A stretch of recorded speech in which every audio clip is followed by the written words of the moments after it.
إن الحمد لله نحمده ونستعينه ونستغفره ونعوذ بالله من شرور أنفسنا ومن سيئات أعمالنا من يهد الله فلا مضل له ومن يضلل فلا هادي له وأشهد أن لا إله إلا الله وحده لا شريك له وأشهد أن محمدا عبده ورسوله أما بعد فإن خير الحديث كتاب الله وخير الهدي هدي محمد صلى الله عليه وسلم وشر الأمور محدثاتها وكل محدثة بدعة وكل بدعة ضلالة وكل ضلالة في النار।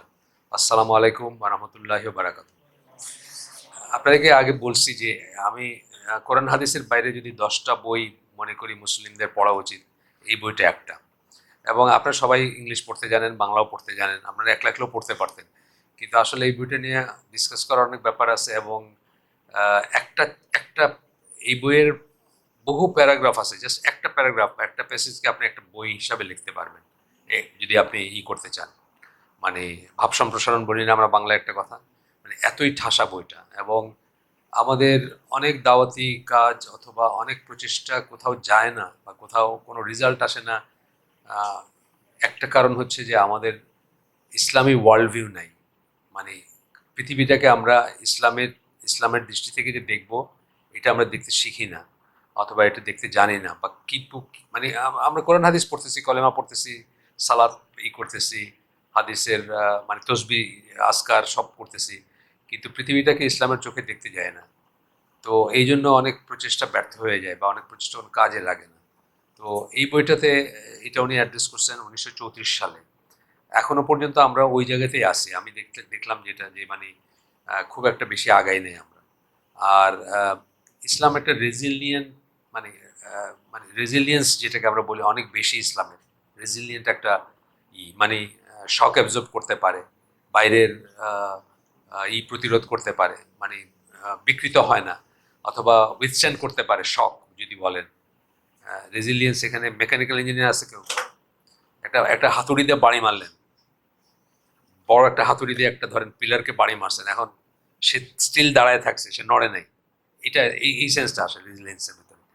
তো ইসলামের উপর দিয়ে যেসব গেছে, তারপরেও যে ইসলাম এখন পর্যন্ত টিকে আছে বা যতটুকু ইসে আছে, সেটা অনেক বেশি। তা নাইলে আমাদের মানে টিকে থাকার কথা না। আল্লাহ চান টিকে থাকবে, সেই জন্য টিকে থাকবে, সবচেয়ে বড় কথা যেটা। তো এখানে উনি এগুলো অ্যাড্রেস করছেন। আমরা চ্যাপ্টার ওয়াইজ এখানে উনি বিভক্ত, মানে এটাকে বইটাকে কয়েকটা চ্যাপ্টারে ভাগ করছেন। প্রথম দিন শুধু আমরা করছিলাম, শুধুমাত্র ইন্ট্রোডাকশনটা পড়ছিলাম, ফরওয়ার্ড, অথর্স নোট পড়ছিলাম। আজকের চ্যাপ্টারটার নাম হচ্ছে open road of Islam, Islam at the cross Rhodes. তো এটা আজকের এটা প্রথম দিন আমরা বলছি ওনার কথা যে উনি 1900 সালে জন্ম, অস্ট্রিয়ান জার্মান অরিজিনের ইহুদি ছিলেন, সাদা চামড়া ইহুদি ছিলেন। আশকেনাজি জু বলে, শুনছেন কিনা টার্মটা জানি না। কয়েক ধরনের জু আছে। আশকেনাজি বলে যারা ইউরোপে সেটেল হয়ে গেছিল, এবং ইউরোপিয়ান জু জু যারা দেখলে মনে হবে যে white by over the period of time তারা ওইরকম হয়ে গেছিল আর কি। তো ইউরোপে অনেক জায়গাতে ছিল, পোল্যান্ডে ছিল, হাঙ্গেরিতে ছিল, জার্মানিতে ছিল। উনি অস্ট্রিয়ান জার্মান যে সাম্রাজ্য ছিল সেটার একটা শহরে ওনার জন্ম, মানে একটা একটা এখন সেটা পোল্যান্ডে পড়ছে। উনি যে জায়গায় জন্ম ছিল ওনার, এখন পোল্যান্ডের অংশ সেটা। তো 1900 সালে জন্ম। 1922-এর দিকে, 22 বছর বয়সে উনি প্যালেস্টাইনে আসেন। প্যালেস্টাইনে আসার পরে আমি এগুলো আগে বলছি, তারপরে আবার একটু অনেকদিন পরে তো প্যালেস্টাইনে আসেন। প্যালেস্টাইনে আসার পরে ওনার চাচা, আঙ্কেল লিখছেন, চাচা মামা যাই হোক একটা কিছু হবে, তার এসে থাকতেন। আর ওই দেখতেন যে কীভাবে প্যালেস্টাইনের ভিতর আরবদেরকে দেখতেন। আরবদেরকে ওনার কাছে খুব কি বলবো, খুব ট্র্যাঙ্কুইল বা খুব প্রশান্ত একটা মনে হতো, যে খুব শান্তিতে আছে তারা। খুব যেমন একটা গার্ডেনারকে দেখতেন যে ওই গামছার মতো একটা বিষয়ে সবসময় নামাজ পড়তেছে, নিজে আজান দিতেছে, নিজে নামাজ পড়তে, এই ধরনের গল্প বলছেন উনি। রোড টু মেক্কা যদি কেউ পড়ে থাকেন, ওনার একটা বই, যেটা ট্রাভেল লগ আর কি, বা ওনার জীবনের কনভার্সন স্টোরি বলতে পারেন, কিভাবে উনি মুসলমান হলেন, কিভাবে মানে অত্যন্ত গুড রিড আমি বলবো আর কি। সবাই পড়া উচিত, তবে ইংরেজিটা পড়েন, বাংলাটা না। বাংলাটা যদিও শাহেদ আলী ট্রান্সলেট করছেন। শাহেদ আলী অনেক বড় সাহিত্যিক ছিলেন। আমরা ওনার লেখা আমাদের পাঠ্য ছিল, সিলেটি, সুনামগঞ্জ বাড়ি সম্ভবত। কিন্তু এই বইয়ের ট্রান্সলেশনটা উনি মানে অত সুন্দর উঠে আসে নাই। রোড টু মেক্কা যেটা বললাম, মক্কার পথে নামে পাওয়া যায়। রোড টু মেক্কা পাবেন, ইন্ডিয়ান প্রিন্ট বা এই প্রিন্ট সস্তায় পাওয়া যায়, এমন কোনো দাম না। সবাই পড়ে দেখতে পারেন এটা। মানে এই বই পড়ে অনেক মানুষ কিন্তু মুসলমান হয়েছে, অনেক বিধর্মীরা মুসলিম হয়েছে এই বইটা পড়ে। তো এটা পড়ে দেখতে পারেন। তো ওইখানে উনি এই সমস্ত গল্পগুলো বলছেন আর কি, যে তারপরে ওনার মনে হলো যে এরা এত শান্তিতে বা এত কাম, এত কোয়াইট, এত সাকিনাপূর্ণ জীবনযাপন করতেছে। এই উনি আস্তে আস্তে ডিগ করতে শুরু করলেন, ইসলাম সম্বন্ধে জানতে চেষ্টা করলেন। শেষ পর্যন্ত ২৬ বছর বয়সে মুসলমান হন উনি। এবং তারপরে তো সৌদি আরবে অনেক বছর ছিলেন, আরবি বলতেন খুব, আরবদের মতো আরবি বলতেন। এবং আব্দুল আজিজ বিন সৌদ তাকে ছেলে ডাকতেন, খুব ক্লোজ ছিলেন ওদের সাথে, রাজ পরিবারের সাথে সৌদি আরবে। এবং ফয়সাল তাকে ভাই ডাকতেন আর কি। ফয়সালের সাথে খুবই, ওনার একটা বইয়ের কাভারে ফয়সালের ছবি আছে পর্যন্ত, মানে ওই একটা রোড টু মেকার একটা ইসে আর কি।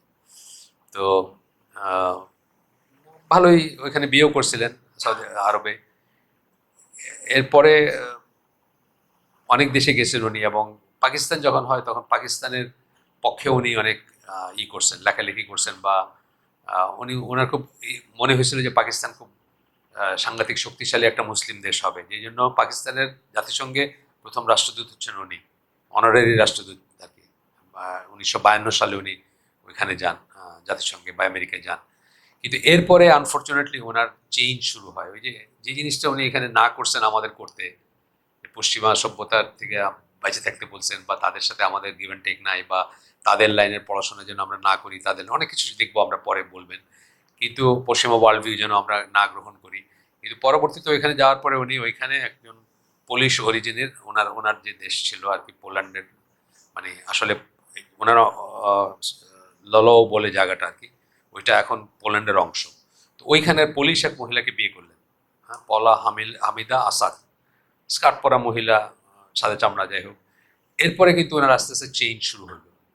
এবং শেষ পর্যন্ত উনি নিও মুতাজিলা হিসাবে মৃত্যুবরণ করছেন বলতে পারেন আপনি। মানে অনেক চেঞ্জ হয়েছে ওনার পরে। এই বইয়ের, এই বই বা এরকম আরো ২-৩টা বই আছে, সেগুলোর যে সারবস্তু সেখান থেকে উনি সরে গেছেন। নিজেই এটা রাখতে পারেন না, উনি এখানে যা বলছেন সেটা রাখতে পারেন না। এটা আমার জীবনের যত, এই কাফেরের দেশে যাওয়া বা সেটেল করা নিয়ে আমার জীবনে যত যা কিছু আমি প্রিচ করি, তার একদম মানে মানে সরজমিনে বা কি বলবো, মানে প্র্যাকটিক্যাল উদাহরণ হচ্ছেন উনি। যে আপনি কত বড় স্কলার, কত শক্ত ইমান, মানে ওনার ওনার লেখালেখি পড়লে, ওনার ওই রোড টু মেক্কা পড়লে বা এটা পড়লে, বা আরও আছে কয়েকটা বই আছে ওনার, সহি বুখারির উপরে বই আছে ওনার, এগুলো পড়লে কল্পনা করা যায় না যে এই মানুষের শেষ পরিণতি ওরকম হবে। শেষের দিকে তো উনি সুটেড বুটেড টাই পরা ভদ্রলোক। ওনার ইন্টারভিউ, উনি যখন ইসে থাকতেন, পরবর্তীতে এসে জিব্রাল্টারে থাকতেন একসময়, স্পেনে জিব্রাল্টারে থাকতেন। তো শেষ পর্যন্ত ওনার ওই আমেরিকার থেকে এক মহিলা আসছে মুসলিম, ওনার সাথে ওনার ইন্টারভিউ নিবে। এটা ধরেন ৯২-৯৩ সালের কথা। না না, ৯২ না, আরো আগের। ৯২ তো উনি মারা গেছেন, জাস্ট হয়তো ৯১ বা মারা যাওয়ার ঠিক আগে আগের কথা। তো হয়তো ৯১ বা ৯০-এর দিকে আমেরিকা থেকে এক মহিলা আসছেন, ওনার ইন্টারভিউ নেবেন। পাওয়া যাবে ইন্টারভিউটা, আপনারা ইসে পাবেন, ইন্টারনেটে পাবেন বা ইসে ইউটিউবে পাবেন। তো ওইখানে উনি হাত মিলাইতেছেন আর কি, মেয়েদের সাথে হাত মিলাইতেছেন, মানে এই পর্যায়ে চলে গেছেন। এবং ওনার যে কোরআনের তফসির করছেন একটা, মেসেজ অফ দ্য কোরআন। আমার জীবনের প্রথম কভার টু কভার পড়া তফসির ছিল এটা আর কি। বিউটিফুল ল্যাঙ্গুয়েজ, এবং পড়তে খুব ভাল লাগবে। কিন্তু এটাতে অনেক সমস্যা আছে, যে সমস্যাটা কোনো স্কলার আমাকে ধরায় না দিলে আমি কিন্তু বুঝতাম না। অনেক বছর আগে পড়ছি আমি। আমি এত ইমপ্রেস হয়েছি যে ওটার এত মোটা, ৮০ পাউন্ড মতো ছিল দাম। তা আমি ওটা সিঙ্গাপুর থেকে ৫ কপি কিনে আনছিলাম। ১ কপি আমি হাসানুজ্জামান চৌধুরীকে দিয়েছি, ঢাকা ইউনিভার্সিটির টিচার, ওনাকে। ১ কপি মিসেস এজি মাহমুদকে, ওই যে ওইসের, মানে আমি কিনে আনছিলাম যে এটা খুব মানে এইটা ভিত্তিক তফসির বা করা। কিন্তু পরে যখন আমি আরেকজন ওয়েস্টার্ন স্কলার যখন ফ্লগুলো ধরাই দিলেন যে কোথায় সমস্যা আছে, তারপরে আমি আর এটা এন্ডোর্স করি না। এখন আমার কাছে রয়ে গেছে, আমার কাছে ৩ কপি আছে এখনো। একটা আইসিডি দিছি, কিন্তু ডিসক্লেমার মাইরে দিছি যে নিজ দায়িত্বে পড়বেন আর কি। দেখবেন এত বড় একটা স্ট্যাম্প বানাইছিলাম এটার জন্য আর কি। তার কারণ অনেক সমস্যা আছে এটাতে। কিন্তু এমনি খুব লুসিড, খুব বিউটিফুল, এত সুন্দর ট্রান্সলেশন, এত সুন্দর ল্যাঙ্গুয়েজ, যেহেতু উনি নিজের ল্যাঙ্গুয়েজে খুব ভালো ছিলেন, আরবিতে খুব ভালো ছিলেন, মানে আরবদের মতো আরবি বলতেন। ওনাকে বুঝতো না অনেকে যে উনি আরব না, এটা বুঝতো না, এত সুন্দর আরবি বলতেন। তো আরবিতে খুব ভালো থাকাতে ওনার ওই ট্রান্সলেশনটা খুব ভালো হয়েছে। কিন্তু তারপরেও যাই হোক, এই বইতে কিন্তু কোনো সমস্যা নেই। হ্যাঁ, না যেমন ধরেন আল্লাহ যে স্টোরিগুলো বলছেন, অনেক নবীর পয়গম্বরের স্টোরি বলছেন না, উনি বলছেন যে এগুলা প্রচলিত স্টোরি আর কি, এগুলা সত্যি হইতে হবে এমন কোনো কথা নাই, মানে এগুলো গল্প আর কি। এটা কিন্তু মারাত্মক একটা কিন্তু ফ্ল এরকম আর কি, একটা বললাম, এই ধরনের অনেক কিছু আছে। আচ্ছা, আমরা শুরু করি যেখানে আজকে আজকে পড়বো, যেখানে গতদিন যেখানে শেষ করছি। তারপরে এই চ্যাপ্টারের নাম কি বললাম আমরা? আহ, ইসলামের খোলা পথ। আমরা আজকের নামটা দিছি, কিন্তু আজকের হালাকার নামটা এটা দিছেন না, ইসলামের উন্মুক্ত পথ বা খোলা পথ। কি বলছেন? উন্মুক্ত পথ। হ্যাঁ, আচ্ছা, এটা মানে হচ্ছে, এটা বলতে চাইছেন উনি যে আহ, ইসলাম সবার জন্য ওপেন আর কি। এমনি যদি এক্সক্লুসিভ, এক্সক্লুসিভ বলতে কি, এক্সক্লুসিভ কথাটা মানে কি, যে আমরাই শুধু জান্নাতে যাব, এটা আমরা বলি না, বলি তো। এটা সকল দিনই কিন্তু এক্সক্লুসিভ, সবাই মনে করে তারাই ঠিক আছে। ইসলামও কিন্তু এক্সক্লুসিভ, কিন্তু একটা তফাৎ হচ্ছে যে ইসলামের দরজাটা সবার জন্য খোলা। কালকে কাফের ছিলেন আপনি, আজকে আপনি কলেমা পড়লেন, ইসলাম গ্রহণ করলেন, আপনি আমার ভাই।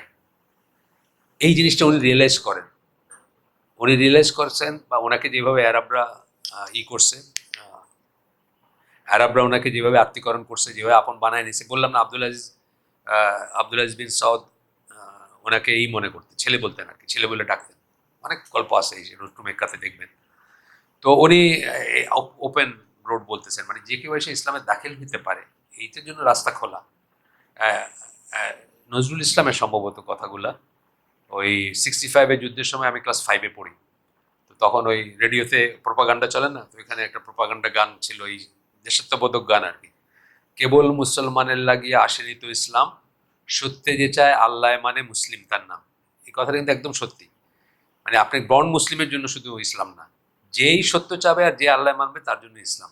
এই কথাটা উনি খুব করে বলছেন এখানে, বারবার বলছেন, এবং উনি রিয়েলাইজ করছেন ওনার লাইফে। তো চল আমরা আজকের অংশে যাই।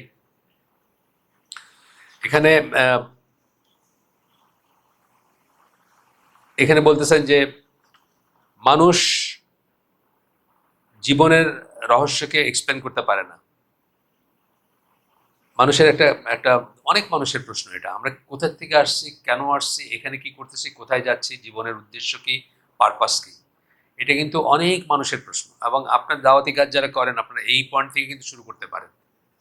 এই চিন্তাটা দিতে পারেন যে এখানে কি করতে আসছেন, কোনো পারপাস কি আছে, নাকি অ্যাক্সিডেন্টাল, লাইফটা কি অ্যাক্সিডেন্টাল, আমাদের এখানে আসা অ্যাক্সিডেন্টাল, পারপাসলেস, মানে জাস্ট কাকতালীয় ভাবে। হ্যাঁ, মানে নাকি কোনো পারপাস আছে, নাকি কোনো উদ্দেশ্য আছে। এটা কিন্তু মানুষের একটা মৌলিক প্রশ্ন, মৌলিক প্রশ্ন, এবং এটা হাজার হাজার বৎসর ধরে মানুষ প্রশ্ন করছে, নানা ফর্মে প্রশ্ন করছে মানুষ।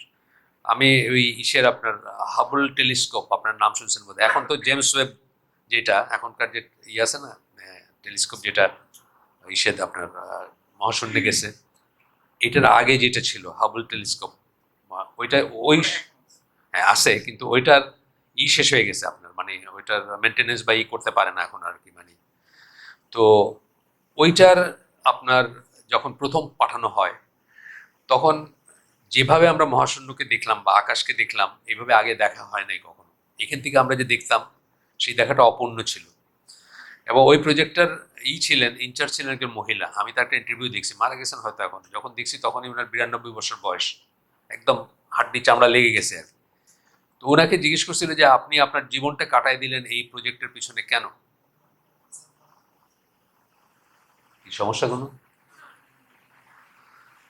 আপনি আপনার জীবনটা কাটায় দিলেন এই প্রজেক্টের পিছনে, মানে কেন, মানে কি, আপনি কি কি তো উনি বলছিলেন যে আহ, আমি কোথা থেকে আসছি, কোথায় যাচ্ছি, জীবনের কি উদ্দেশ্য, এইসব প্রশ্ন থেকে উনি এটার পিছনে জীবনটা ডেডিকেট করছেন, এই প্রজেক্টের পিছনে, হাবল টেলিস্কোপ ওই বাইরে পাঠানো। এবং এটা এটা জানেন আপনারা হয়তো, যে অনেক ঝামেলা হয়েছিল এটার, ওই ওই লেন্সের উপরে হাতের দাগ বা ছিল।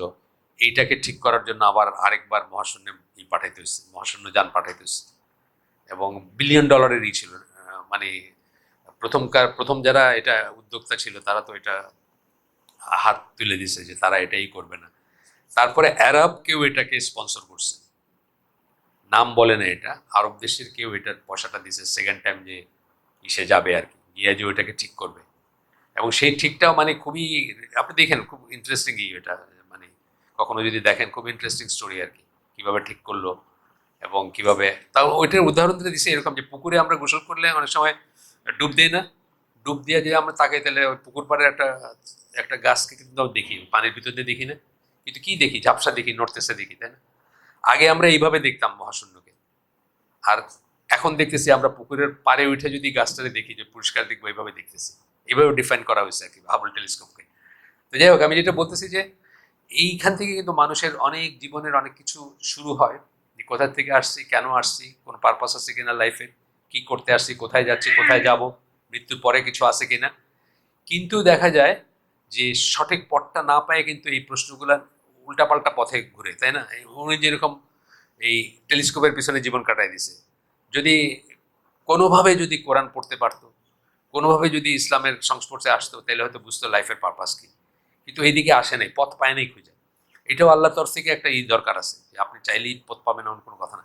বহু মানুষ কিন্তু এই ধরনের প্রশ্নগুলো করে ডিফারেন্ট ডিফারেন্ট ট্র্যাকে চলে গেছে, কেউ হিপ্পি হয়ে গেছে, কেউ আপনার হরে রামা হরে কৃষ্ণ হয়েছে, দেখছেন না?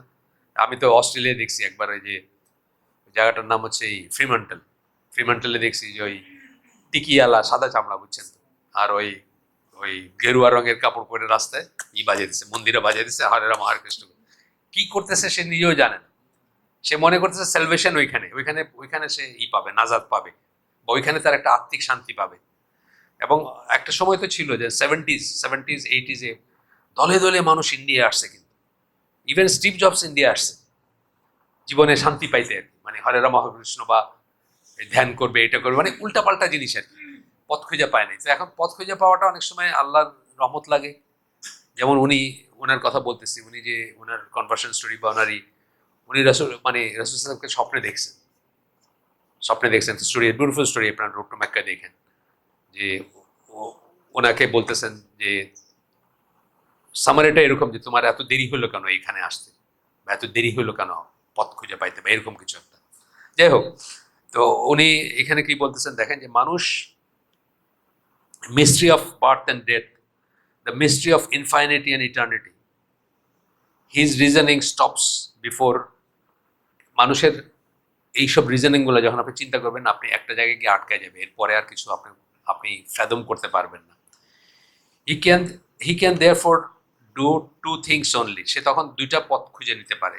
এই কথাটা আরেকজন স্কলারের আমি পড়ছি, সে উনি আরেকভাবে বলছেন, মালিক বিন নবী, আমি ওনার কথা আপনার কাছে আলাপ করছি বোধহয় আগে, আলজেরিয়ান স্কলার, উনি ইলেকট্রিক্যাল ইঞ্জিনিয়ার ছিলেন, আলজেরিয়ার সেন্ট্রাল মিনিস্টার ছিলেন উনি একসময়। উনি একটা জায়গায় লিখছেন যে মানুষ মাত্রই কিন্তু নিঃসঙ্গ, মানুষ মাত্রই নিঃসঙ্গ, যতই আপনি মানে কোলাহলের ভিতর আছেন, চিল্লা চিল্লি গান বাজনার ভিতর আছেন, একটা সময় কিন্তু আপনি ফিল করেন যে আপনি নিঃসঙ্গ। তখন উনি বলতেছেন যে মানুষ হরাইজনের দিকে তাকাইলে খুব নিঃসঙ্গ ফিল করে, তখন তার দৃষ্টি কি হয় আকাশের দিকে যায়, তখন সে চিন্তা করে যে এই মহাবিশ্ব, এই আকাশ, এই সৃষ্টি, এগুলার কোনো মানে আছে নাকি এগুলো এমনি এমনি, এইসব নিয়ে চিন্তা করতে শুরু করে, না সৃষ্টির দিকে তাকায় এই করে। আর কারো চোখ ওই হরাইজন থেকে মাটির দিকে আসে, সে তখন মেটেরিয়াল জিনিসের দিকে মনোনিবেশ করে। এই উদাহরণটা দিয়ে উনি দুইটা গল্পের কথা বলছেন, একটা হচ্ছে, আপনাকে বলছি কিনা আমার মনে নেই, রিপিট হলে মাফ করে দিন বোরিং লাগলে। তো দুইটা গল্পের কথা বলেন, একটা হচ্ছে হাই বিন ইয়াকজান, এটা হচ্ছে ইবন তুফাইল বলে একজন স্প্যানিশ স্কলারের লেখা একটা গল্প, মানে মোটিভেশনাল গল্প আর কি, এটা 1100 সামথিং এর লেখা। তো উনি বলতেছেন যে শিপরেক, এটা গল্পের দুইটা শুরুটা লেখকেরই দুই রকমের শুরু আছে। একটা হচ্ছে শিপরেক, তারপরে একটা বাচ্চা ভেসে ভেসে একটা আইল্যান্ডে আসে, সেই আইল্যান্ডে সে একা বড় হয়, আর কেউ নাই সেখানে। একটা হরিণীকে সে মা মনে করে, সেই হরিণটাকে দুধ খাওয়ায়, তাকে যত্ন করে। একদিন সেই হরিণটা মারা যায়, মারা যাওয়ার পরে সে চিন্তা করে যে সবকিছুই তো আগের মতো আছে, হোয়াট ইজ দ্য ডিফারেন্স, মানে কিন্তু কথায় তো উত্তর দিচ্ছে না সে, বা সাড়া দিচ্ছে না। এখান থেকে সে চিন্তা করতে শুরু করে, এবং একসময় সে তহিদবাদী মুসলিম হয়ে যায়, কিন্তু উইদাউট, সে নামাজ পড়তে কেমনে জানে না, সেজদা কেমনে, মানে ওইসব জানে না, কিন্তু সে বোঝে যে এইগুলা এমনি এমনি হয় নাই। এটাই আল্লাহ কিন্তু কোরআনে বলছেন যে সকল ইসেকে আল্লাহ ফিতরের উপরে জন্ম দিচ্ছেন। হ্যাঁ, মানে স্বাভাবিকভাবে যদি আপনি নেচারের ভিতর রাখতেন মানুষকে, তাহলে মানুষ কিন্তু হইতো, সবাই সবাই আল্লাহকে চিনতো, অন্তত বুঝতো যে আল্লাহ। কিন্তু আমরা কি করি, আমরা তাদেরকে নেচারের ভিতর তো তা রাখি না। ওই যে আরেকটা রসুলের হাদিস আছে না, যে সব বাচ্চাই মুসলিম হিসাবে জন্মগ্রহণ করে, তারপর বাবা মা তাকে খ্রিস্টান বা ইহুদি বানায়। একই কথা, মানে কোরআনের কথা, এটা এটা একই ধরনের কথা, মানে একটা একটা এক্সপ্লেনেশন বলতে পারেন। তো হাই ইবনে ইয়াকজান, সে মনে মনে তহিদবাদী মুসলিম হয়ে যায়, মানে সে মনে করে যে আল্লাহ আছেন। পরে তার নামাজ রোজা শিখে আরেকজন লোকের সাথে দেখা হয়, যাই হোক গল্প এটা না। তো এটা হলো 1100 সামথিং এর এইটা 1700 সামথিং এর ইউকেতে ট্রান্সলেশন বাইর হয়, এটার ইংলিশ ট্রান্সলেশন। এই ইংলিশ ট্রান্সলেশন বাইর হওয়ার পরে 10-15 বছর পরে ড্যানিয়েল ডেফো রবিনসন ক্রুসো লেখেন, এটা নকল করে লেখেন, সোজা কথা। কিন্তু ওইখানে দেখেন আপনি, ওই রবিনসন ক্রুসো কি করে, সে একটা টেবিল বানায় না, জিনিস, কিন্তু এটাতে তার এই সুবিধা হবে, ওই সুবিধা হবে, মেটেরিয়াল দিকে তার চোখটা দেয়। তারপরে দেখা যায় যে আরেকজন লোক আসে ওইখানে, আসলে পরে তারে বলে যে ওই তাকে সে হেল্প করবে, তাকে সে এটা বানায় দিবে, ওটা বানায়, বিনিময়ে তাকে কি দিবে, মানে সুদের কনসেপ্টটা, মানে লাভ দেখা আর কি। মেটেরিয়াল একদিকে এবং লাভ দেখা, মানে ওয়ার্ল্ড ভিউর কথা আমি বলতেছি। কিন্তু দুই ধরনের। হাই কি চিন্তা করলো যে এই পৃথিবীর এই এই এই আয়ারল্যান্ডে যা কিছু আছে, পশু পক্ষী পাখি, গাছপালা, ফুল ফল, এগুলো এমনি এমনি হয় নাই, এটা কেউ সৃষ্টিকর্তা আছে। তার মনটা কিন্তু ওইদিকে চলে গেল, মানে আকাশের দিকে গেল তার। ওই যে ওই মালিক বিন নবী যেটা বলছেন, হাই বিন এক্সামের কথা বলছেন, এই গল্পের কথা বলছেন, যে সে আকাশের দিকে তাকায় চিন্তা করতে শুরু করলো, এগুলা কি এমনি এমনি হয়েছে? এই সূরা আল ইমরানের একটা আছে না, যে আপনি আপনি এগুলা বাতিল হিসাবে সৃষ্টি করেন নাই, হ্যাঁ, অনর্থক সৃষ্টি করেন নাই। তো সেই সেই দিকে চলে গেল একজনের দৃষ্টি, হাই বিন ইয়াকজান। আর রবিনসন ক্রুসো কি হলো, দুনিয়ার দিকে চলে আসলো, টেবিল বানাইলো। আবার আরেক লোক আসছে, তারে হেল্প করলে বিনিময় কি দিবে, এখান থেকে সুদের কনসেপ্ট বলছেন উনি, যে লাভ দেখা, যে কোনো, মানে যে কোনো কিছুতে আপনাকে আমি হেল্প করতেছি, কিন্তু আমি চিন্তা করবো আমার কি লাভ আছে এখানে। সুদের কনসেপ্ট কিন্তু এইটা, তাই না? মানে যে কোনো, আজকাল তো ভাই ভাইকে পয়সা দেয় না, কিন্তু ভাই ভাইকে কর্জে হাসানা দেয় না, চিন্তা করে এত বড় পয়সা দিব, কিন্তু ব্যাংকে থাকলে মাস শেষে এত আসবে, এইভাবে চিন্তা করে। মানে ওয়ার্ল্ড ভিউটাই এরকম হয়ে গেছে। তো ইসলামিক ওয়ার্ল্ড ভিউ এবং কাফেরের ওয়ার্ল্ড ভিউ একদম ডায়ামেট্রিক্যালি অপোজিট, এটা আমাদের বুঝতে হবে। এই ওয়ার্ল্ড ভিউ ঠিক না থাকার জন্য কিন্তু আমরা অনেক সময় আপনার ইসলামটাকে কোনো মানে প্রয়োগ করতে পারি না, বা ইসলামের থেকে কোনো ফল ঘরে তুলতে পারি না। নামাজ পড়তেছি, রোজা রাখছি, দাড়ি আছে, টুপি আছে, সুদ খাইতেছি, ঘুষ খাইতেছি, হ্যাঁ, সবকিছুই করতেছি, সবকিছু এর সাথে নামাজ রোজা চলতেছে। তো ওয়ার্ল্ড ভিউটা ঠিক না হইলে এগুলাই হবে না। বা আমরা হলাম কি, মানে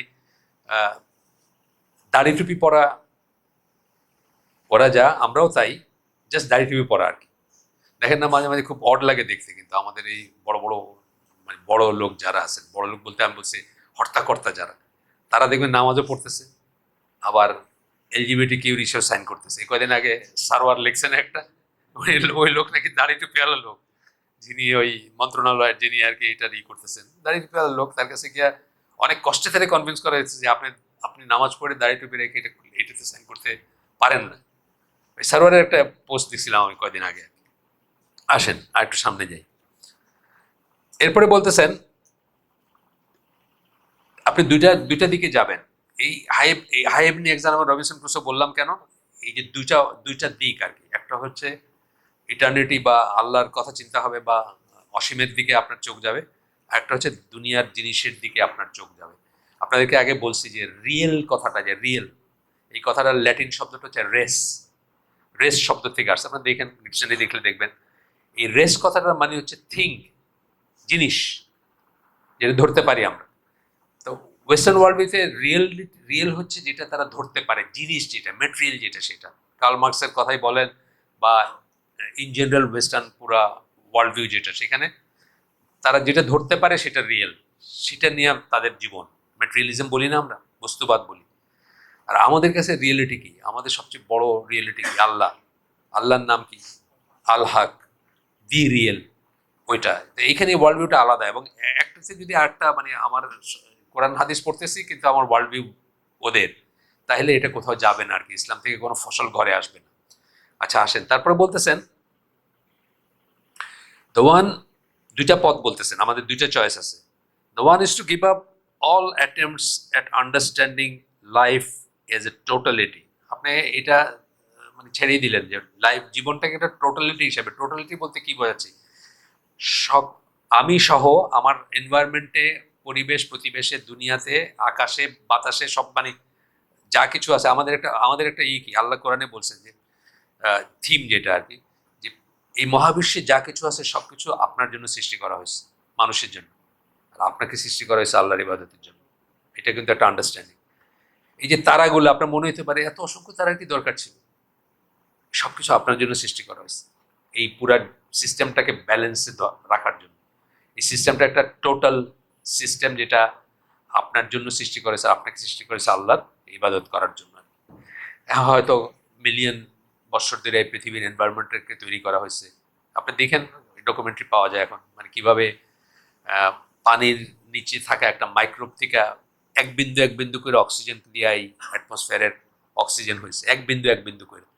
কিভাবে পানি আসছে পৃথিবীতে ওই মেটিওরের ভিতরে, যে উল্কাপিণ্ড আছে না, উল্কাপিণ্ডের ভিতরে ফোটা ফোটা ফোটা ফোটা পানি এসে কিন্তু এই সমুদ্র হয়েছে।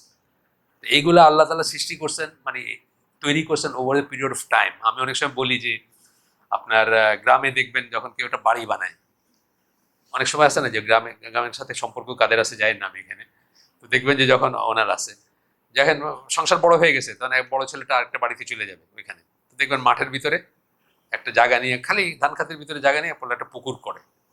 আমি দেখছি এই প্রসেসটা অনেকখানি। পুকুর করে করে কি পুকুরের মাটিটাকে উঠায়া আহ, ওই ওই ওই উঁচা করে দেয়, ওইখানে কলা গাছ লাগায়, দেন একটা ভিটা বানায়। এই প্রসেসটা কিন্তু 2-3 বছর যায় গিয়ে, অনেক সময় 2-3 বছরও বেশিও যায়। তারপরে এক সময় সে একটা ঘর বানায় এসে থাকতে শুরু করে। আল্লাহ তাআলা এই পৃথিবীকে ওইভাবে তৈরি করছেন, মানে ইভলিউশন যদি বলেন তাহলে আস্তে আস্তে আস্তে আস্তে মানুষের জন্য সৃষ্টি করছেন। এবং মানুষ সৃষ্টি করার পরেও কিন্তু ইভলভ করছি আমরা।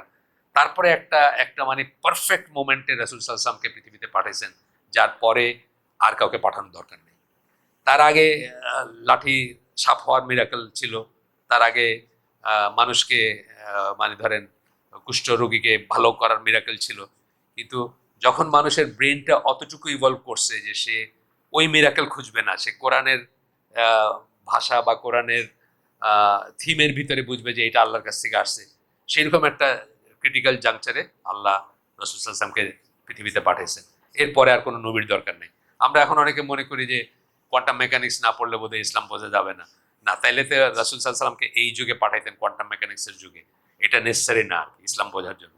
অনেকে আমাদের ভিতরে একটা টেন্ডেন্সি আছে যে আমরা মনে করি যে এখন অনেক কিছু আমরা বেশি বুঝি তখনকার চেয়ে, সালাফদের চেয়ে, বাইশের চেয়ে। সেটা ঠিক না। আচ্ছা আসেন, এরপরে কি বলতেছেন? In this case, he will rely upon evidence of external experience alone and will limit his conclusions to their sphere. বাহ্যত যা দেখা যায় এর ভিতরেই তার এক্সপিরিয়েন্সটা থাকবে, সে এর অন্তর্নিহিত আর কিছু খুঁজবে না। এই যে বললাম মেটেরিয়াল বললাম না, যা দেখতেছি সেটাইতে বিশ্বাস করি। অ্যাগনোস্টিকরা কি বলে? অ্যাগনোস্টিকরা কি বলে যে থাকতেও পারে আল্লাহ, নাও থাকতে পারে, আমি তো দেখি না আল্লাহকে।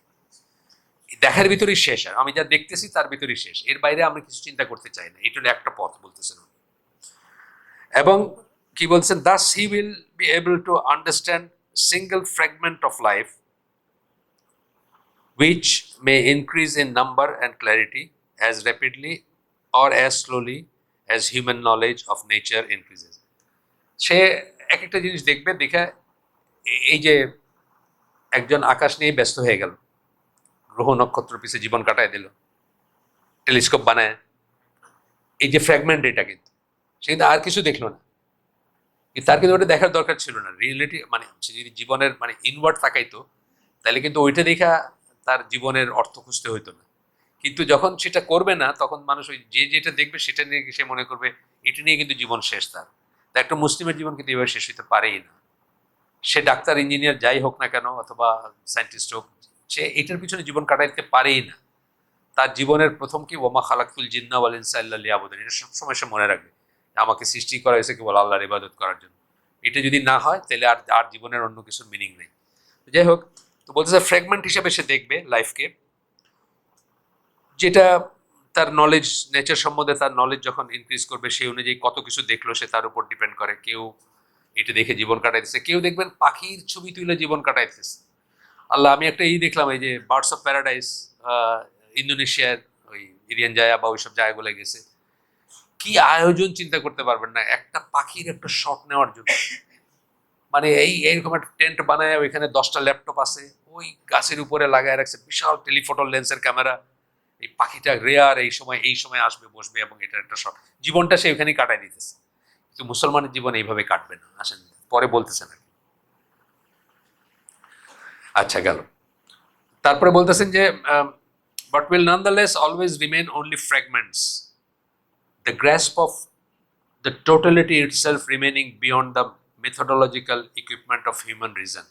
কিন্তু টোটালিটি, জীবনটাকে একটা পরিপূর্ণ সত্য হিসাবে দেখার জন্য এই যে এই পরিবেশ প্রতিবেশগুলো সব কিন্তু ইন্টিগ্রেটেড, সব কিছুর ভিতরে একটা ইন্টার রিলেশন আছে। মানে এখনকার ন্যাচারালিস্ট যারা তারা বলে আর কি, যে অ্যামাজনে একটা প্রজাপতি পাখা মেললো, তার চেন রিয়েকশনে ইন্দোনেশিয়ার রেন ফরেস্টে বৃষ্টি হচ্ছে। মানে এইভাবে জীবনটাকে দেখা, এইভাবে পৃথিবীটাকে দেখা, যে এইটা হচ্ছে একজনের সুপরিকল্পিত, মানে মহাজ্ঞানী একজনের সুপরিকল্পিত ডিজাইন এবং ইসের পুরা একটা টোটাল সিস্টেম। আমি এটার একটা অংশ, ভেরি মাচ আমি একটা অংশ, বাট এই সব কিছু একটা সূত্রে গাঁথা, এবং প্রত্যেকটা জিনিসের উপর প্রত্যেকটা জিনিস, কোনো একটা জিনিস মানে না আর কি, মানে অনর্থক না, প্রত্যেকটা জিনিসের একটা পারপাস আছে। এবং ওই যে বললাম যে এই সব কিছু আপনার জন্য সৃষ্টি করা হয়েছে, আর আপনাকে সৃষ্টি করা হয়েছে আল্লাহর জন্য, আল্লাহর ইবাদত করার জন্য। আচ্ছা, এরপরে বললেন this is the way the natural science go, the other possibility. এখন বলতেছে অন্যটা, এইটা হলো ইসলামেরটা, এটা হচ্ছে আমাদেরটা। এটা কি which may well exist side by side with scientific one. এটা কিন্তু সায়েন্সকে অ্যাকনোলেজ করেও এক্সিস্ট করতে কোনো সমস্যা নাই। আমি ধরেন হাবল টেলিস্কোপ সম্বন্ধে জানি, কিন্তু আমার জীবন কাটাইতেছে না ওটা নিয়ে, আমি ওটাকে একমাত্র গোল মনে করতেছি না জীবনে। সো হাবল টেলিস্কোপ করতে পারে, এক্সিস্ট করতে পারে, তাতে কিন্তু আমার কোনো নেই, প্রোভাইডেড আমি ওইটাকে একটা পার্ট সাইড বাই সাইড করতেছি। আমার নিজের যে ভিতরে তাকায় দেখবো আমি কোথা থেকে আসছি, কি করতেছি, কেন আসছি, পারপাস কি, এটার উত্তর আমি যে খুঁজতে গিয়ে আমি যে ইসলামের জিনিস বা রিলিজিয়নের দিকে যাব, তার সাথে ওইটার কিন্তু কন্ট্রাডিকশন নেই, আপনি সাইড বাই সাইড এক্সিস্ট করতে পারে, যতক্ষণ আপনি ওইটাকে সোল মনে না করতেছেন, আর অন্যটাকে একদম করতেছেন, অ্যাভয়েড করতেছেন। তো বলতেছেন is the way of religion, এটা হচ্ছে কি ধর্মেরই, যেটা কিন্তু আপনাকে আপনি অনেক গবেষণার পরে যে জিনিসে যাইতে পারতেন, সেটাকে আপনাকে আপনার জন্য ডিভাইন সহজ করে দেওয়া হচ্ছে। আপনাকে বলা হচ্ছে যে মানে আপনি অনেক গবেষণা করে কোথায় যেতে পারতেন, ধরেন যে হাবল টেলিস্কোপ যিনি, যার কথা বললাম, উনি একসময় কি মানে আছে না, কতগুলো থিওরি আছে না, যে ধরেন আল্লাহ যে আছেন, এই নিয়ে অনেক ধরনের থিওরি আছে না, যে এটি থেকে আমরা বুঝি, এটি থেকে আমরা বুঝি, এটি থেকে আমরা বুঝি। তা আপনি বুঝতে বুঝতে জীবন কাটায় দিয়ে হয়তো এক জেনারেশন, 2 জেনারেশন, 3 জেনারেশন পরে হয়তো কোনো একটা কনক্লুশনে যাইতে পারতেন। আপনি যদি এটা রিয়েলাইজ করেন যে না, এটা এই পুরা জিনিসটা ডিজাইন, এটার একজন সৃষ্টিকর্তা আছেন, একজন ক্রিয়েটর আছেন, গ্র্যান্ড ডিজাইন আছে, এবং এই ওয়াহিটা ওনার কাছ থেকে আসে, আপনি 1000 বছর গবেষণা করে বা 1,00,000 বছর গবেষণা করে যেখানে পৌঁছাতে পারতেন, ওটা আপনাকে কনক্লুশনটা আগেই দিয়ে দিচ্ছেন, এটা হচ্ছে এটা, এটা হচ্ছে এটা, এটা হচ্ছে এটা। সেই কথাটা বলতেছেন। কি বলতেছেন? is the way of religion. It leads man by means of an inner, mostly intuitive experience to the acceptance of unitary explanation of life on the assumption that there exists a supreme creative power.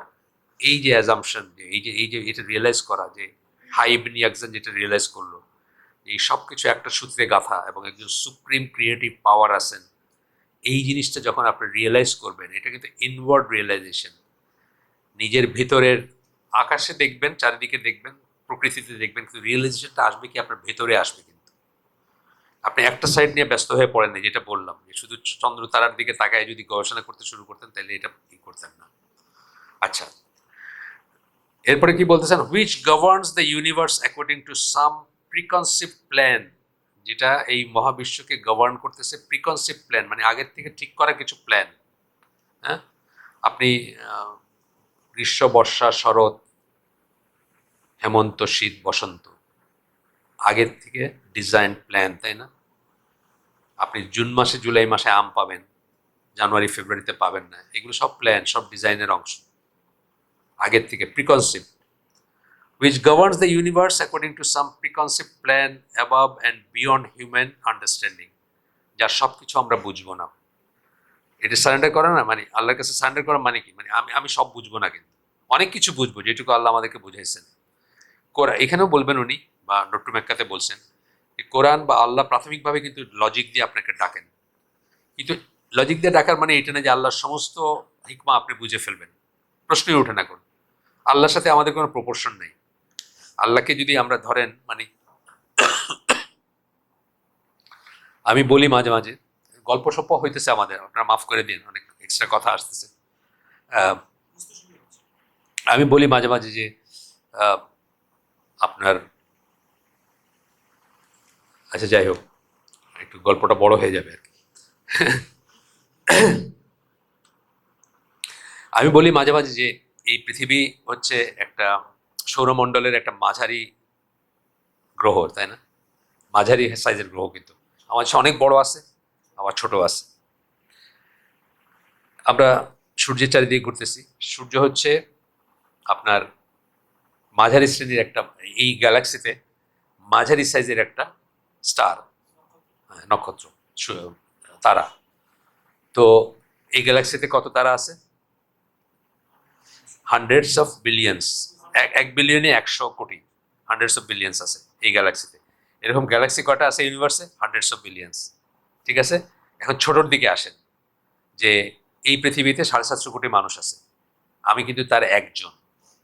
তাহলে আমার সাথে এই যে মহাবিশ্বের বর্ণনা দিলাম, এটা যিনি সৃষ্টি করছেন, ডিজাইন করছেন, ডিফাইন করছেন, ডিভাইস করছেন, তার নলেজের কিন্তু কোনো তুলনা নাই, তাই না? কোনো তুলনা আছে? কোনো তুলনা নেই, তার ডাইমেনশনে কোনো তুলনা নেই।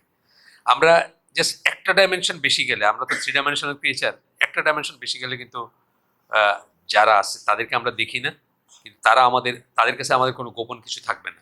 কথা বুঝছেন? মানে আমি বলতেছি, ধরেন এখানে একটা বাক্স আছে, এই বাক্সের ভিতরে আপনি আপনার একটা সোনার মোহর ঢুকায় চাবি মেরে রাখছেন না? আমার চেয়ে 1 ডাইমেনশন বেশি যে ক্রিয়েচার, সে কিন্তু এইভাবে জিনিসটা বাইর করে নিয়ে আসবে উইদাউট ব্রেকিং দ্য লক। যে সিনা সাক করছেন না রাসূল সাল্লাল্লাহু আলাইহি ওয়াসাল্লাম, যে হার্টই করছেন না, কিন্তু ব্যাপার কিন্তু এরকম।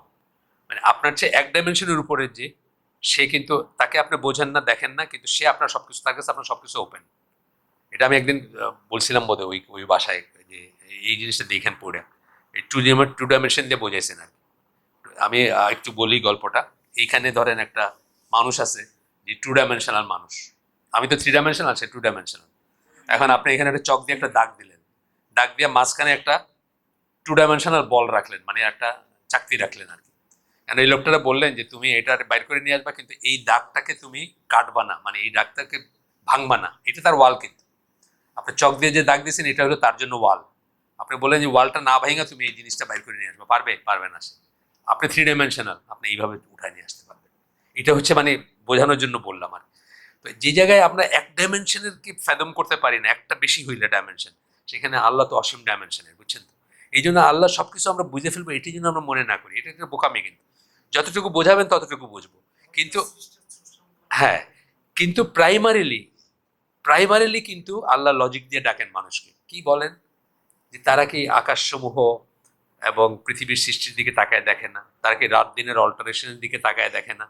তারা কি কোরআনের দিকে তাকায় দেখে না? যদি কোরআন আল্লাহ ছাড়া অন্য কারো কাছ থেকে আসতো, বা অন্য কোনো, তাইলে এতে ডিসক্রিপেন্সি থাকতো। এইভাবে কিন্তু আল্লাহ লজিক দিয়ে ডাকেন। রিজনিং কিন্তু দরকার আছে, দিনের ব্যাপারে দরকার আছে, আল্লাহকে চেনার জন্য, বোঝার জন্য দরকার আছে।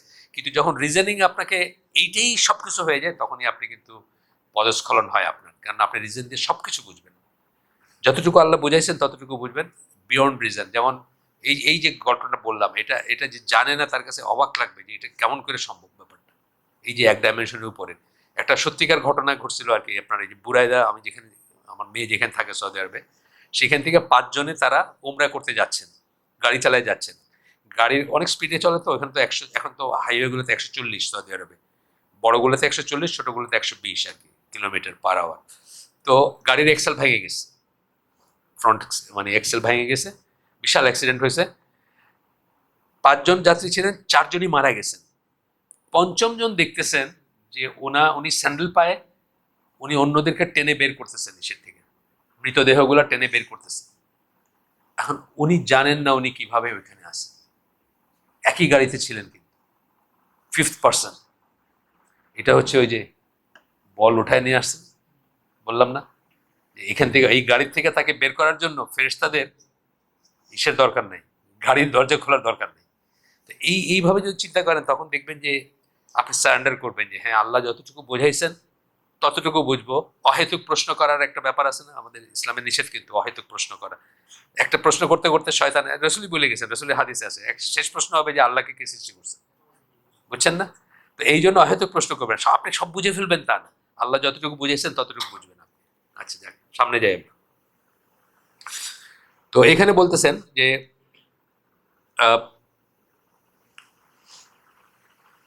as has just been said, the conception does not necessarily preclude man from an investigation of such facts and fragments of life as as offer themselves for external observation. আপনি সায়েন্টিফিক গবেষণা করবেন, তাতে কিন্তু ইসলাম বাধা দেয় না, প্রিক্লুড করেন, মানে আপনি আপনি এটা বাধা নেই কোনো, আপনি করবেন। কিন্তু অল সেড এন্ড ডান আপনার সবসময় মনে থাকবে যে আমি সব জেনে ফেলবো তা না। এই যে ডিজাইন, গ্র্যান্ড ডিজাইন বা মানে ক্রিয়েটার যিনি সুপ্রিম ক্রিয়েটার, এই জিনিসটা মাথায় থাকলে আর কোনো সমস্যা নেই। এখানে গিয়েই আপনি একটা জায়গায় বলবেন যে না, তারপরে বিয়ন্ড এটা আমি সবকিছু এক্সপ্লেন করে ফেলতে হবে এমন কথা নেই আমার। আচ্ছা, তো বলতেছেন যে there is no inherent antagonism between the external scientific and internal religious perceptions.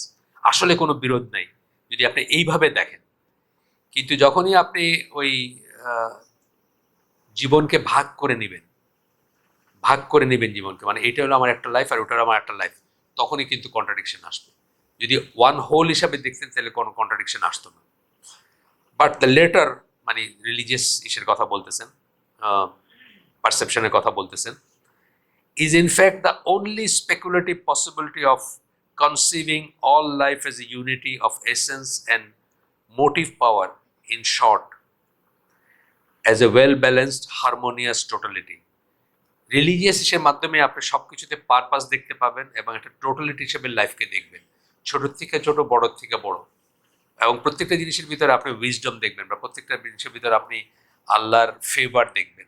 যেমন ধরেন আমাদের দৃষ্টিটার কথাই ধরেন, আপনার এই দৃষ্টিশক্তিটা যদি এর চেয়ে প্রখর হইতে পারতো তো, তাহলে কিন্তু আপনি কিছু খাইতে পারতেন না, আপনি দেখতেন সবকিছুর ভিতরে কিলবিল করতেছে জীবাণু শুধু। আর এর চেয়ে কম হইলে আপনি পোকামাকড় খাই ফেলতেন, তাই না? এইভাবে দেখবেন আপনি যে প্রত্যেকটা জিনিস, এই যে টোটালিটি বললেন, প্রত্যেক জিনিসের ভিতরে একটা হারমোনি আছে এবং প্রত্যেক জিনিসের ভিতরে উইজডম আছে এবং ডিজাইন আছে। আচ্ছা, এরপরে বলতেছেন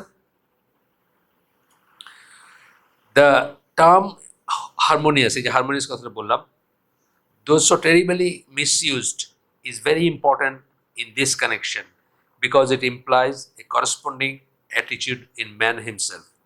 The religious human being knows that whatever happens to him and within him can never be the result of a blind play of forces without, অনেক বড় সেন্টেন্স, একটু বড় সেন্টেন্স ইউজ করেন, মাফ করে দিন, উইদাউট কনসিয়াসনেস, মানে যা কিছু ঘটতেছে আপনার জীবনে ঘটতেছে আর আপনার ভিতরে ঘটতেছে, তার সব কিছুই কিন্তু ওই যে আমরা বলি না যে কোরআনের দুইটা জায়গায় আছে, আল্লাহ বলছেন যে তারা ততক্ষণ ইচ্ছা করে না যতক্ষণ আল্লাহ ইচ্ছা না করে।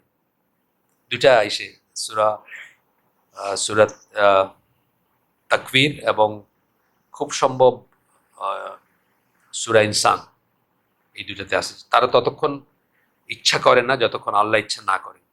আপনার ইচ্ছাটাও কিন্তু আল্লাহর সৃষ্টি, আপনার ইচ্ছাটাও, আপনি আল্লাহর সৃষ্টি, আপনার কাজ আল্লাহর সৃষ্টি, আপনার ইচ্ছাটা আল্লাহর সৃষ্টি। আপনি একটা ইচ্ছাও করতে পারবেন না যখন আল্লাহর অনুমোদন না হয়। আমি অনেক সময় বলি যে এটা আগে যে ছিল আপনার, এখন তো আর লাগে না এগুলো, আগে যে সিনেমা বা মুভির থাকতো না, ফিল্ম থাকতো, রিল থাকতো না, তো ওইখানে কি দেখতেছেন 16 ফ্রেম পার সেকেন্ড না, আপনি এই গ্লাসটাতে পানি খাইতেছেন, 16 ফ্রেম পার সেকেন্ড হলে দেখা যায় মুভি আপনি পানি খাইতেছেন, তাই না? হঠাৎ যদি প্রজেক্টরটাকে আটকায় দেখি এখানে আটকায় গেল, তাই না? মুখ পর্যন্ত আসলো না, ধরেন প্রজেক্টরটা আটকায় গেছে, রিলটা আটকায় গেছে, তাহলে তো মুভিটার মুখ পর্যন্ত আসলো না, এই ফ্রেমগুলো আর আসলো না, অ্যাকশনটা কমপ্লিট হলো না। একইভাবে আমি যে এটা হাতে নিচ্ছি, এটা মুখ পর্যন্ত যাবে, এই যাওয়া পর্যন্ত যতটা স্টেপ, প্রত্যেকটা আল্লাহর পারমিশন লাগবে এবং আল্লাহর অনুমোদন সাপেক্ষ হইতে হবে। এটা একটা আন্ডারস্ট্যান্ডিং অ্যারাউন্ড টু ইউ, যে কোনো আপনার জীবনে যা করতেছে এবং ইন ইউ, ইনসাইড ইউ, তার প্রত্যেকটা কিন্তু আল্লাহর ইচ্ছা অনুযায়ী হচ্ছে ভাই। তো বলতেছেন যে ব্লাইন্ড প্লে না, ব্লাইন্ড প্লে অফ ফোর্সেস না, উইদাউট কনসিয়াসনেস অ্যান্ড পারপাস, এগুলো প্রত্যেকটার পারপাস আছে, প্রত্যেকটা জিনিসের পারপাস আছে। ধরেন একটা, এখানে সব কি সায়েন্সের স্টুডেন্ট নাকি? মোস্টলি সবাই সবাই সায়েন্সের স্টুডেন্ট না? ইয়াঙ্গার যারা সবাই, আপনার লোকাস বোঝেন? লোকাস, লোকাস একটা পয়েন্ট এইভাবে যাচ্ছে না, যে কোনো একটা সঞ্চার পথ বলি আমরা। একটা পয়েন্ট যখন সোজা লাইনে চলে তখন কি স্ট্রেট লাইন বলি আমরা। একটা গোল ইসে চললে, এইভাবে চললে বা আমরা প্যারাবোলা বলি, হ্যাঁ, এইভাবে চললে আমরা হাইপারবোলা বলি, বলি না? এগুলো সব কিন্তু লোকাস, একটা পয়েন্ট কিভাবে যাচ্ছে সেটা। এখন দেখেন আমাদের জীবনে, এখন টাইমকে নিয়ে যদি আমরা দেখি, এটা আমার কথা না, স্টিফেন হকিং এর কথা, যে এই এই টাইম সহ যদি চারটা ডাইমেনশন ধরি, তাইলে আমাদের জীবনের যে লোকাস, এই যে আমাদের জীবনটা গেল এইভাবে না, আমার জন্মের থেকে নিয়ে মৃত্যু পর্যন্ত গেল, প্রত্যেকটা পয়েন্ট আসলে কি একটা ঘটনা, কিন্তু ইভেন্ট। এই প্রত্যেকটা পয়েন্ট থেকে অসংখ্য দিকে যাইতে পারত। আমার আজকে ওনার সাথে দেখা হয়েছে কালকে, একটা একটা একটা ইভেন্ট কিন্তু দেখা হলো। এখান থেকে কি হইতে পারতো, উনি আমার উপর রাগ করে আর জীবনে আমার সাথে কোনো সম্পর্ক রাখবে না, হইতে পারতো। আমি ওনাকে বলছি বসুন্ধরে আজকে আসবো, উনি বসুন্ধরে আসছেন, এটা একটা পসিবিলিটি। মানে অসংখ্য পসিবিলিটি। কিন্তু এই প্রত্যেকটা ঘটনাকে জোড়া দিয়ে কিন্তু আমাদের জীবনটা, এখান থেকে একটা সরায় নেন, আপনার জীবন কিন্তু অন্য পথে চলে যেতেছে। বুঝাইতে পারলাম নাকি? প্রত্যেকটা ঘটনা, এই যেটা বলছেন এখানে, যে প্রত্যেকটা ইসের পারপাস আছে। আপনাকে, আপনার যা ঘটতেছে আর আপনার ভিতরে যা ঘটতেছে, প্রত্যেকটার পারপাস আছে। গল্প কি বেশি হয়ে যাচ্ছে আমাদের? গল্প হচ্ছে, তাহলে একটা গল্প বলি, আমার লাইফের গল্প। আমার সিঙ্গাপুরে 1990 সালে আমি মালয়েশিয়াতে সাইন অফ করলাম। মালয়েশিয়াতে সাইন অফ করার পরে আমার ক্যাপ্টেন যিনি ছিলেন, আমার 1 বছর বড়, ঝিনাইদহ ক্যাড কলেজ। আপনি ঝিনাইদহ? আচ্ছা, উনি আপনার অনেক বড় ছিল, আপনি চিনবেন না, মারা গেছেন, ক্যাপ্টেন ইফতেখার। তো উনি আমার বললেন যে অনেকদিন একটানা ছিল জাহাজে, মানে একটু রেস্ট করে। উনি আমার বউ ব্রিটিশ, তো বউ আসলে উনি করেন কি, ওই জাহাজ থেকে গিয়ে ওখানে হোটেল আছে, 5 স্টার হোটেলে মানে চেক ইন করেন। 2 দিন বউ বাচ্চা নিয়ে একটু মজ, মানে সুইমিং টুইমিং ইত্যাদি করেন আর কি। উনি ব্রিটিশ বউ ওনার। আমারে বললেন তুমি একটু রেস্ট নিয়ে যাও 2 দিন, এত তাড়াতাড়ি গিয়ে কি করবা। আমারে উনি একটা হোটেলে চেক ইন করে দিন, ওইভাবে ফ্লাইট করলেন মালয়েশিয়া থেকে মিরি বলে একটা জায়গা। হ্যাঁ, ওইখান থেকে আমি আসবো হলো সিঙ্গাপুর, সিঙ্গাপুর থেকে বাংলাদেশ আসবো। তো ওই 2 দিনে আমি করলাম কি, এই ওই ওই কোম্পানিতে আমি চাকরি করবো না, প্রাইভেট কোম্পানিতে। আমি করলাম কি, ওই কয়েক জায়গায় ফোন করলাম, মালয়েশিয়ান ইন্টারন্যাশনাল শিপিং কর্পোরেশন বা অন্য জায়গায়। জিতের কোনো কিছু পাইলাম না আর কি, মানে আমার ভালো লাগলো না কোনো কিছু। তো সিঙ্গাপুরে আসছি এই 6টার দিকে, সন্ধ্যা 6টার দিকে আসছি, তাড়াতাড়ি করে হোটেলে জিনিসপত্র রাখা ওই মুস্তফার দোকানে গেলাম। এখন তো বাংলাদেশে হয়েছে মুস্তফার দোকান, শুনলাম। ওই যে এসে কি পাওয়া যায় জানি না অবশ্য, কিন্তু সিঙ্গাপুর যারা গেছেন তারা জানেন মুস্তফার দোকানে পাগলের মতো শপিং করে মানুষের। কিন্তু আমি গেলাম যে একটু চকলেট ফলেট কিনবো বাসার জন্য আর কি। তো ওইখানে এই ঢুকে একদিক দিয়ে, আর বাইরে হইতেছে ওই যে ওইসব থাকে না, এই লোহার একটা কি বলে ওইটা, পয়সা দিয়ে দিয়ে বাইরে কটকট করে ওই ওইটা দিয়ে বাইরে হইতেছে। তো আমি এইভাবে যাইতেছি, আর আমার একটা জুনিয়র 13 ব্যাচের 2 বছর জুনিয়র, ও সেইভাবে আসতেছে, সে পয়সা দিয়ে বাইরে হয়ে যাবে আর আমি ঢুকতেছি। তা মোহসেন আলম মারা গেছে ছেলেটা। তা আমি বললাম যে সালাম স্যার, আমি বললাম যে কোথায় যাচ্ছ? বলে স্যার আমি তো কালকে আর্জেন্টিনায় জয়েন করবো জাহাজে। আমি বললাম কোন কোম্পানি? যে নেপচুন এয়ারলাইন্স, যে সিঙ্গাপুরের গভর্নমেন্ট কোম্পানি। তো আমার তো সকালের ফ্লাইট, ফজরের ফ্লাইট। তা আমি বললাম ওরা কি বাংলাদেশিদের নিচ্ছে এখন? যে হ্যাঁ। চিফ ইঞ্জিনিয়ার হিসেবে নিচ্ছে? যে হ্যাঁ নিচ্ছে। তা আমি বললাম তুমি একটা কাজ করো, তুমি আমার একটা ফর্ম পাঠিয়ে দিও তো, ওই জবের ফর্ম আর কি, অ্যাপ্লিকেশনের ফর্ম। ও খুব আল্লাহওয়ালা ছেলে, ঠিকই একদম রিলিজিয়াসলি পাঠাইছে ফর্ম। সেই ফর্ম পাঠানোর পরে আমি দেশে আসছি। আমার ভাই ছিল আর্মিতে, সে আপনার ওই হালিশহরে, ওইখানে আমি গেছি বাড়িতে। ছোট ভাই ঢাকার থেকে ফোন করছে যে আপনার তো এরকম না, ও ফর্ম ফর্ম পাঠাইছে, পাঠানোর পরে আমি ওটা পোস্টে পাঠাই দিছি। তো আমার ছোট ভাই আমাকে ফোন করছে, সিঙ্গাপুর থেকে টেলিফোন আসছিল, আপনার সাথে কথা বলতে চায় চাকরির ব্যাপারে। তখন কিন্তু এইসব মোবাইল ফোন টোন নাই, 90-র কথা বলতেছি আমি। তো আপনার চাকরির সাথে, চাকরির ব্যাপারে কথা বলতে চাই। আমি বললাম বলিস 1 সপ্তাহ পরে, 1 সপ্তাহ পরে ফোন করতে বলিস। 1 সপ্তাহ পরে আমার ফোন করছে, আমি ছিলাম এখানে, ফোনে ফোনে ইন্টারভিউ হলো এবং আমার চাকরি ফিক্স হলো। আমি বললাম কি 90-তে ওয়ার্ল্ড কাপ ছিল, তখন তো ওয়ার্ল্ড কাপ খেলা দেখতাম। ওয়ার্ল্ড কাপের পরে অ্যাভেলেবিলিটি বললাম, যে জুলাই মাসের শেষে অ্যাভেলেবিলিটি। ওই জুলাই মাসের শেষেই টিকিট দিল, আমি গিয়ে চাকরিতে জয়েন করলাম। কথা সেটা না, কথা হলো এই যে 30 সেকেন্ড সময় পরে যদি আমি ওইখানে যাইতাম অথবা আগে যাইতাম, আমার মোহসিন আলীর সাথে দেখা হইতো না, আর আমার লাইফটা এন্টায়ার একটা ডিফারেন্ট পথে যাইতো। আজকে আপনাদের সাথে আমি এখানে বসতাম না। আজকে যে আপনাদের সাথে আমি এখানে বসে আছি তার পেছনে কিন্তু ওই ওই মোমেন্টটাও খুব ইম্পর্টেন্ট, আমার লাইফের বাকিটা ওইটা শেপ আপ করছে না। এই জন্য বলতেছি যে প্রত্যেকটা জিনিস to you and inside you যে ঘটে তার